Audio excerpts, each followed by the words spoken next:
Hi guys, in this video I will show you how to change the country on your Amazon account. What you need to do. But before that, if you find this video is helpful, please subscribe to my channel and give a like. Okay, how to change the country on your Amazon account. When you are on Amazon, you see here the flag, English. This is for the language. And then here down you are shopping on Amazon.com. The country is United States for the website.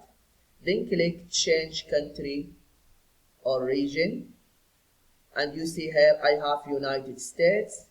Then just click on it and then change the country you want.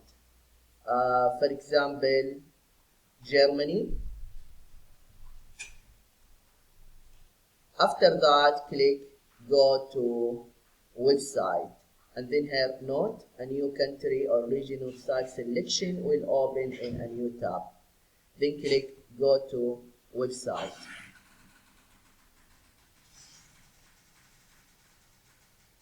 Yeah, it's done, and then just click accept.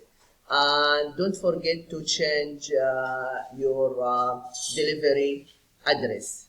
Yeah, this is what you need to do if you want to know how to change the country on your Amazon account. I hope this video is helpful. Thank you for watching and see you in the next video.